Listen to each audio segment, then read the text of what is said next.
Hey, baseball fan, time for a little self-care and a few minutes of cardboard meditation. Welcome to the show that features some of baseball's oddest stories and the cardboard slabs that document them. Find peace and joy through baseball cards with your host, the big guy.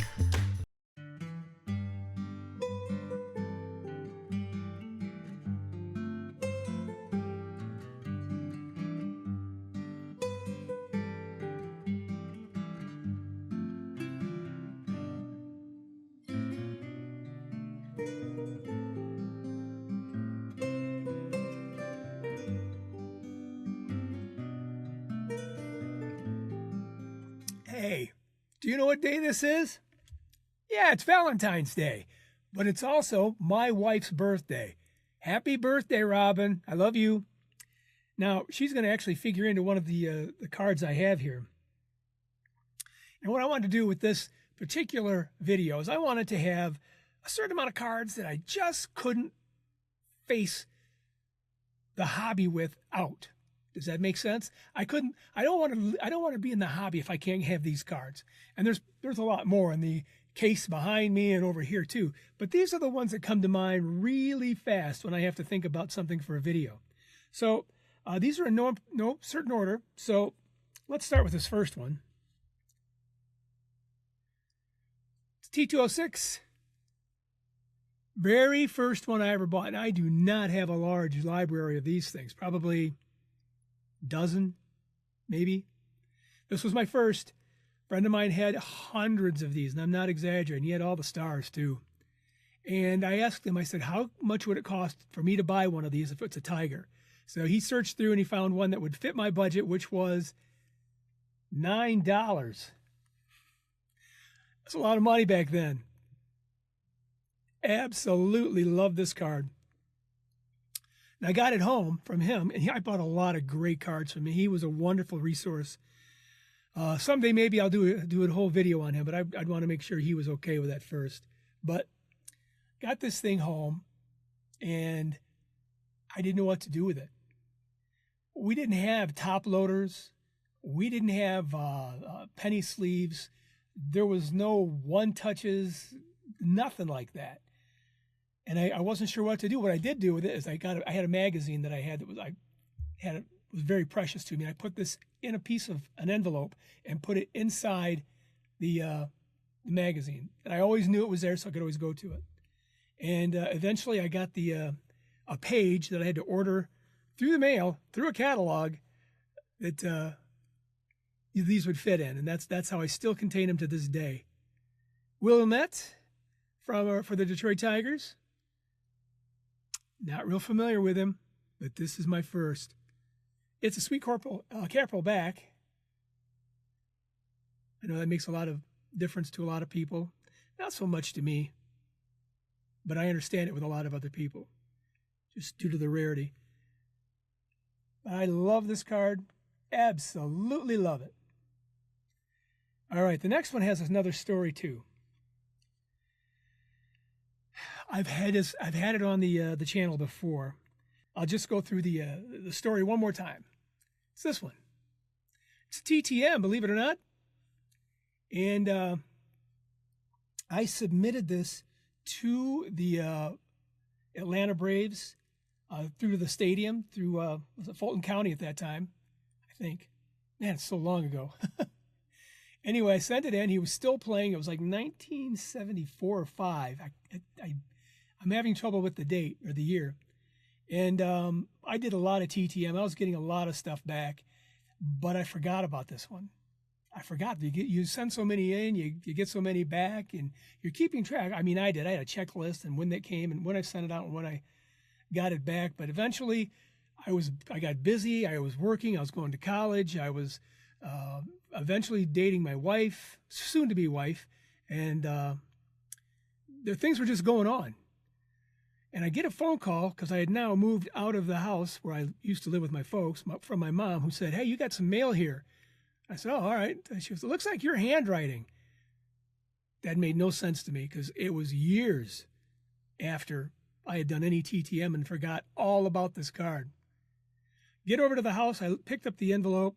I looked at it. I said, "That is my handwriting." Again, just floored. I could not figure it out. I ripped it open. This card was all by itself in the envelope, and it just slipped right out, and I'm just staring at it. And I'm thinking, who sent this to me? And then it hit me. I sent this out 10 years ago. I'd been married for a whole year, and I finally got it back from Hank. 10 years. Do you believe that? It's one of my favorites. I love the card. And it's a good autograph, too. If you've taken a look at Hank's autograph over the years, it got shaky as he got older. This was a good one. It's a good one, probably when he's in his mid to late 40s, maybe early 50s. I don't know. It's a good autograph. Absolutely love it. Okay, the next one, spoke of my wife earlier. We went to a card show over in Plymouth, Michigan. There was just a lot of really great card shows, and this was one of the first times I've ever seen a card like this. Was 1992. This was a beautiful card. There weren't anything like this chrome and this embossing and the actual graphics around. There was nothing like this back then. You know, I take it all back. There were some things similar to that, but they were very rare inserts and stuff. This was a whole card set. A whole card set like this. This is my favorite player. My current playing days favorite player. My favorite player is Al Kaline, but this one, I really wanted it really bad. And we're walking around the floor there, and I just wanted to look at it one more time, and I left. My wife bought this for me. Now, this isn't a real expensive card, and it wasn't then either. It's not a refractor. It's just the common base from that year. And I don't know what she paid for it, but she gave it to me at Christmas time. I could not believe I had this card. And I loved it, and still love it. And I needed to have it in my collection forever, in perpetuity.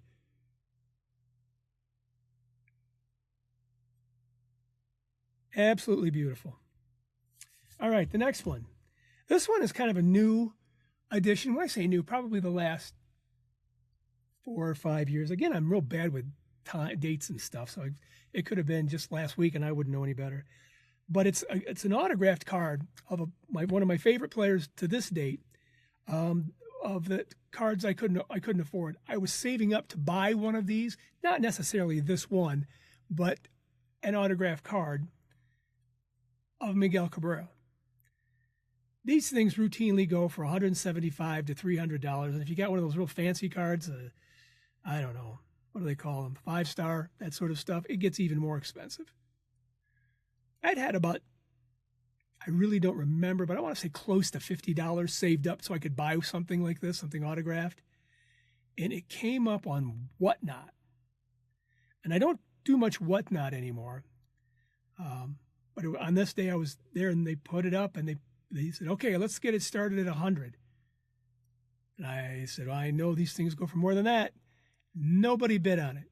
I bid on it for $100. I had like $25-30 saved up. I had to go to the credit card for the rest of it. I got this for $100. It's the only one I have. Probably the only one I'll ever have because I don't think I want to pay $200, $300, $400 for his autograph. But I absolutely love this card. It's one of those Topps Chrome black cards.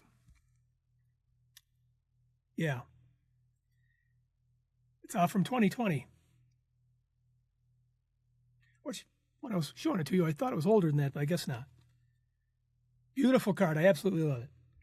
Okay, I've got 3 more cards that I really, really love, and I think I need to take this out of this pack because these things are just glare monsters. Okay, the story behind this card. It's not a baseball card, but it is a Detroit Lion. Bobby Lane. My dad used to talk about Bobby Lane all the time. My dad was a bigger football fan than he was a baseball fan. And we watched a lot of football on Sunday afternoons growing up. And he used to tell us about Bobby Lane, all these stories. Now, my dad's stories, of course, weren't necessarily stories of great feats of his on the field. They're mostly stories of how the night before this guy was drinking and smoking and came to the game hungover and still pulled off a great win. There were like hundreds of variations on that story. And every time he'd start talking about Bobby Lane, his eyes would sparkle. He was a big fan. I got this card just prior to his death. I think I showed it. No, I showed him the other one I have. And he was impressed. But then he was done with it. Anytime I see a Bobby Lane card, any Bobby Lane card, I think of my dad. And this is one of the prettier ones. Can't live without this card. I can't collect without this card. All right. Got two left. This card doesn't have a big story to it, but it's something I really absolutely love. Bought this card. Oh, gosh. Again, I'm messing with the dates. Okay, it's probably in the late 80s, early 90s, or mid 90s maybe. And it's a beautiful card. It's in beautiful shape. If I can get this closer and just show you, the surface on this thing is flawless. Flawless. It's kind of centered pretty good. And the back has that cream colored. It doesn't have that stark white color. And this is one of the cards in a lot that I had sent off to PSA a few years ago, maybe 2 years ago. And I was really anticipating something like maybe a 7. You know, what if it was an 8? Oh, if it was an 8, that'd be so fun. I would brag about it all the time, I guess. Maybe. I don't know. Because it didn't happen. Gave me a 5.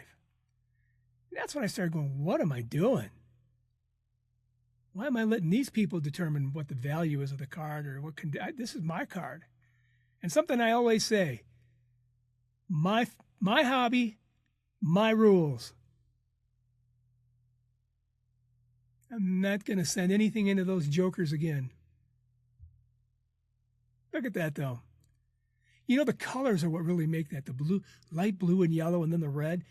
Just the primary colors, simple stuff. Nice photo.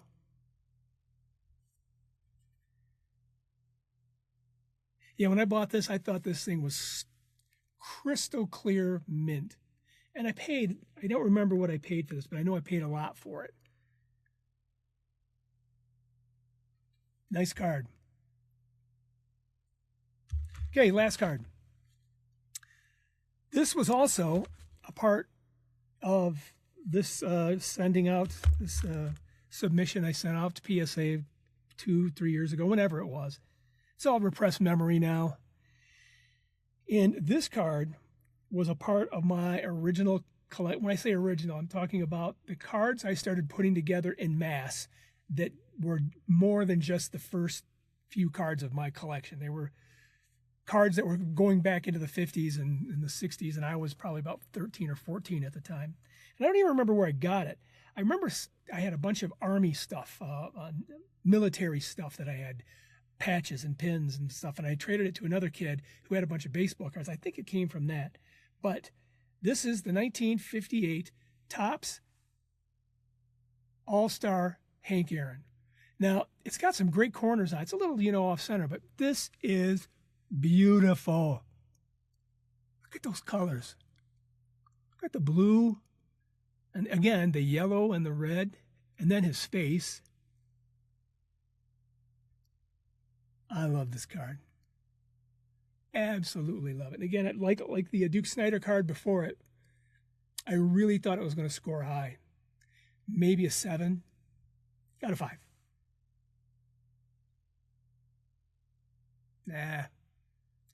As of today, I find out PSA is raising their rates again. Good. It just solidifies the fact I'm not sending anything to them ever again. Ever. Because now here's what you got to do. If you're trying to make money on something, you're going to have to consider in an inflated cost. You're going to have to figure in 3, 4, 5, 6, 8 months to get it back. By the time, if you were trying to send something in because the iron was hot, it was ready to strike, you're not going to get your card back in time. There's nothing beneficial to me about grading with PSA. Other than the fact I can handle this card without messing it up. But we have Mag Pros for that now. I got a bunch. I'm starting to put stuff together. That's it. That is 7 cards that I absolutely love and wouldn't be able to collect without them. They got great stories, and basically, most of my cards come with great stories. Some, well, maybe not great, but they come with stories. And they're important to me, and I'm sure the cards that you have are important to you, and I'd love to see your cards, and I'd like to find some of those stories. I'd like to find out some of those stories that you have about your cards. Okay, don't forget, like and subscribe, please. Leave a comment, too, if you can. Talk soon. Cardboard meditation helps set your mind right. Thank you for watching. Show us your appreciation by clicking the like and subscribe button. Ring the bell while you're at it so you'll know when we upload a new story.